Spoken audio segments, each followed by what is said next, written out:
During the May Day holiday, two pandas at the Taizhou Zoo in Jiangsu gained popularity for their adorable appearance, attracting many visitors. However, upon closer inspection, these pandas walked with a head-swinging motion resembling small dogs and are much smaller than typical pandas. This led to online jokes, with netizens commenting, "These two pandas somehow look a lot like dogs." Yes, you read that correctly. These two animals are not actual pandas, but rather panda dogs. They appear very similar to pandas, but are in fact small dogs that have been dyed. This move by the zoo has been criticized by the public as calling a spade a diamond, and accused of false advertising. According to Chinese media reports, staff at the zoo stated that two panda dogs are actually chow chows that have been dyed. During the May Day holiday, tens of thousands of visitors came daily to see these panda dogs. It is roughly estimated that the panda dogs generated millions of yuan in revenue for the zoo from the increased visitor traffic. Despite public criticism of deception, regulatory authorities in Taizhou stated that the zoo did not label the panda dogs as pandas, so there was no falsification involved. Instead, they described it as a marketing tactic by a zoo that does not have the qualifications to house actual pandas. The staff mentioned that the two panda dogs were already dyed when they arrived at the zoo. Whether they will continue to be displayed as panda dogs or be correctly identified as chow chows in the future will be decided by the leadership. Taizhou's zoo approach has also sparked widespread public discussion about the ethical boundaries of zoo marketing. The use of dyed animals to attract visitors raises questions about animal welfare and the honesty of promotional practices. Dyeing chow chows to resemble pandas can be seen as a deceptive practice designed to mislead consumers. The zoo's promotional materials on their tickets did not clearly inform visitors of the true nature of the panda dogs, which could easily lead to misconceptions that they were going to see real giant pandas. When visitors discover the truth, it's inevitable that some feel disappointed and deceived. Dyeing chow chows to look like panda dogs for the purpose of attracting attention deliberately blurs the concept of species differentiation. While it may not necessarily lead the public to confuse giant pandas, red pandas, and chow chows, it breaches the fundamental ethical standards expected in zoo marketing. Not only are zoos dyeing dogs to look like pandas for exhibitions, but this trend has also caught on in the pet market. Many vendors are now selling these so-called panda dogs. Let's take a closer look at what the original breed, the chow chow, actually looks like. It remains unclear who originally developed the idea, but it certainly demonstrates a sharp business know-how. This is a chow chow, which has been dyed to resemble a panda dog. Let us examine what this breed looks like in its natural state. Without any coloring, the chow chow exhibits a notably cute and somewhat dopey demeanor during its puppy phase. Its golden coat is considered exceptionally high quality among dogs. The age of this dog is estimated to be just over 2 months. In addition to the pandas that look like dogs, the zoo also features bears that are very popular with visitors. This is a black bear in the Linfen City Zoo in Shanxi, which netizens believe is portrayed by a person.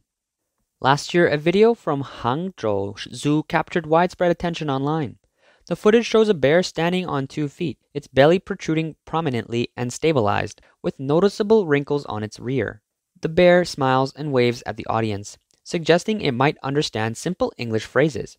For instance, when a visitor says hello, the bear responds by waving back in a cooperative manner. Notably, when greeting visitors while standing, the bear even lifts its right leg, showcasing excellent balance. Netizens commented that if this is truly a bear, it is remarkably human-like. If it is a person in disguise, then the performance is worthy of an Oscar nomination. This peculiar bear has sparked speculation among the public, with many people guessing that it might be a staff member wearing a bear suit, effectively impersonating a bear.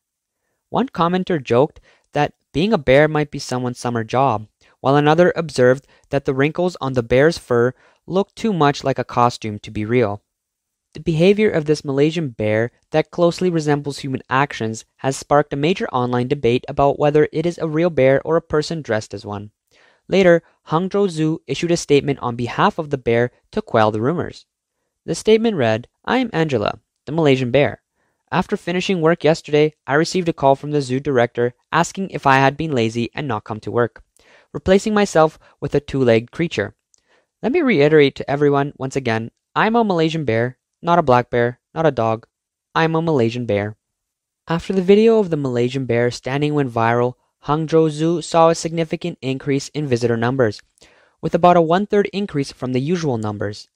On one Sunday, the number of visitors even exceeded 20,000. So, do you think this is a real bear or someone in a costume? Feel free to leave your opinion in the comment section below. CNN commented that the idea of a zoo having people impersonate animals sounds unbelievable, but zoos in mainland China have indeed attempted such substitutions before, like passing off domestic pets as wild animals, which has led to public ridicule. A few years ago, visitors discovered that the Lohe City Zoo had used a Tibetan Mastiff to replace an African lion. During one weekend, Miss Liu took her 6-year-old son to the zoo located in Lohe City People's Park. Throughout their visit, Miss Liu taught her son the sounds made by various animals, including those of lions and dogs. However, upon entering the zoo, her son insisted that Miss Liu was deceiving him, as the lion in the zoo was making the sound of a dog. Initially, Mrs. Liu thought her son was mistaken, but after hearing the lions bark several more times, she realized that it truly was a dog in the cage, despite the sign outside clearly labeling it as an African lion. Later, another visitor recognized that this so-called African lion was actually a Tibetan Mastiff. Mrs. Liu was furious, stating, "Using a dog to masquerade as a lion for exhibition is absolutely a mockery of the visitors." When journalists went to investigate, they discovered that the zoo not only had a substitute for the African lion, but also had a dog housed in an exhibit labeled as a wolf. Initially, the reporters thought they were mistaken, but then the wolf started barking. A zookeeper explained that while there was a wolf in the enclosure, they were keeping both wolves and dogs together. In the cage labeled as a leopard, another unidentifiable animal was kept. A rough estimate indicated that out of nearly 20 species exhibited in the zoo, about 4 were mislabeled. When questioned by journalists, a zoo staff member explained that they did indeed have an African lion, but it had been sent to another zoo for breeding purposes a few days prior. Previously reported by Chinese media, at the gorilla enclosure outside the Yancheng Wild Animal World in Changzhou, Jiangsu province, 2 special animals caught the attention of visitors. These were 2 gorillas who were seen swinging on tires and occasionally lying down to rest, their movements notably awkward and clumsy. Upon closer inspection, visitors were astonished to discover that these were not real gorillas, but people dressed in costumes. A netizen commented, "I took my child to the zoo this morning because they love gorillas. To our surprise, in such a large enclosure, there wasn't a single gorilla, just 2 people jumping around in cheap costumes. Did I pay 180 yuan just to see this? My child was very disappointed. The zoo is becoming less and less respectable." This real versus fake animals event was actually an April Fool's Day special organized by the zoo, where all animals were released as usual. The Yancheng Wild Animal World in Changzhou aims to bring joy to visitors and hopes that by hosting such harmless, fun activities, they can enrich the visitor experience and demonstrate animal behaviors for educational purposes. In closing, the zoo wishes everyone a happy April Fool's Day. A video has surfaced showing a gorilla walking upright. Looks like the staff is off duty and doesn't need to keep up the act anymore. On May 3rd last year, Mr. Lee, a visitor, reported that during the Labor Day holiday, he paid 20 yuan to visit the Hangzhou Zoo. Mr. Lee discovered that a cage containing a Chinese rural dog had a sign that read, "Zoo's native aboriginal and good friend of the African lion." Meanwhile, in the enclosure designated for the Sika deer, what appeared was an animal that netizens jokingly called the Sika deer's sheep best friend. He stated that it did not resemble a proper zoo at all and felt it was a deception to visitors. Displaying common animals as substitutes for rare wild animals is essentially deceiving consumers. However, this particular zoo has taken it a step further. Not only does it lack real animals, but it has also resorted to displaying animal models directly, which further misleads visitors expecting to see living creatures. This practice can be highly disappointing and misleading for zoo-goers. This zoo is really quite pointless. It doesn't even have tigers. They simply wrapped a piece of plastic film around two trees and then pasted a tiger poster on it. One has to admit, this large poster is printed very realistically, with a dry forest and some yellowish leaves on the ground. It really looks desolate. This is a photo of the lion exhibition hall in the zoo. Although the lions are fake models, they look quite lifelike, and the surrounding environment is also decorated to resemble the African savanna. Although the background is also a mural, the overall effect is still quite good. So why do zoos use common animals to replace rare ones for exhibition? The main reason is cost. According to a netizen, the monthly expenses for a Tibetan Mastiff dog on dog food can be as high as around 500 RMB, while grooming, beauty treatments, and healthcare together cost around 600 RMB.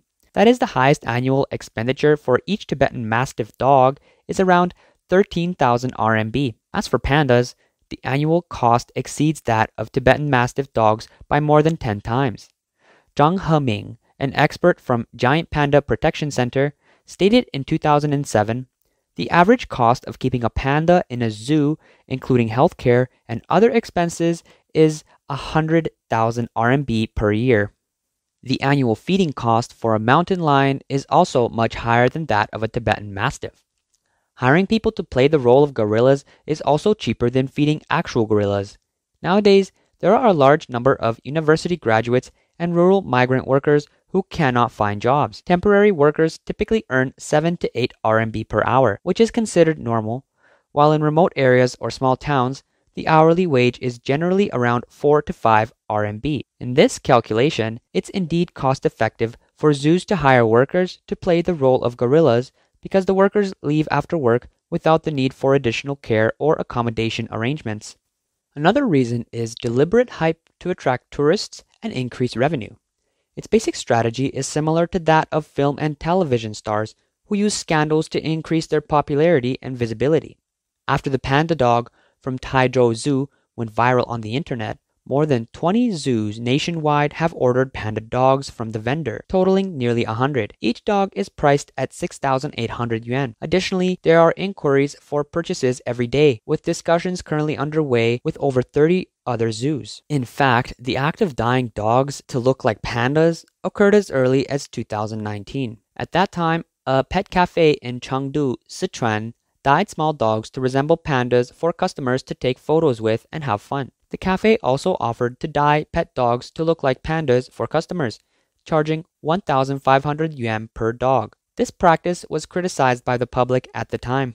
Regarding the practice of zoos impersonating animals, local governments not only refrain from imposing penalties, but also provide protection. For example, in the case of the panda dog incident in Taizhou, the staff of the Market Supervision Brigade of Taizhou Medical High-Tech Zone explicitly stated panda dogs are not labeled as pandas, so there is no false advertising involved. This is just a marketing strategy for the zoo. The operation and management of Chinese zoos are roughly divided into two models. One type is the public zoos established in the early period after the founding of the People's Republic of China, such as Beijing Zoo, Hangzhou Zoo, Chengdu Zoo, etc., which mostly borrowed the zoo construction model from the Soviet Union.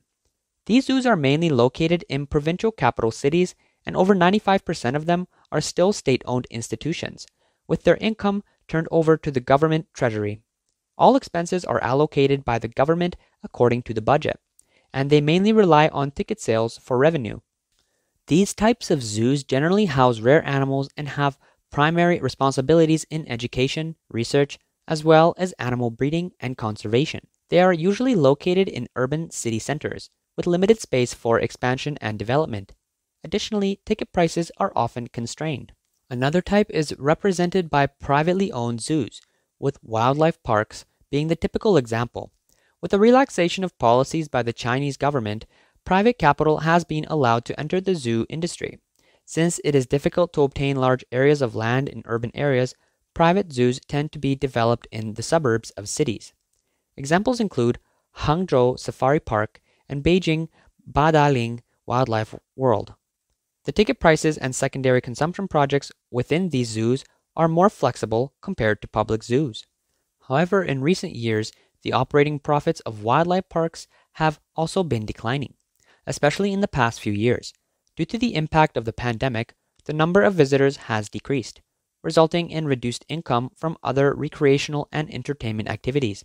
While the daily operating costs, such as animal feeding, remain high, according to media reports citing data from the Zoo Association, over 90% of wildlife parks in China are operating at a loss, and the profit situation is not optimistic. Some insiders in the zoo industry have mentioned that many zoos experience a peak in visitor flow during the first 2 to 3 years of operation, which then tends to stabilize. Meanwhile, the profit margin decreases from an early 50% to 20% to 30%. Several wildlife parks in Sichuan, Shandong, and Beijing have even been operating at a loss in recent years. There have even been reports of animals starving to death in many zoos.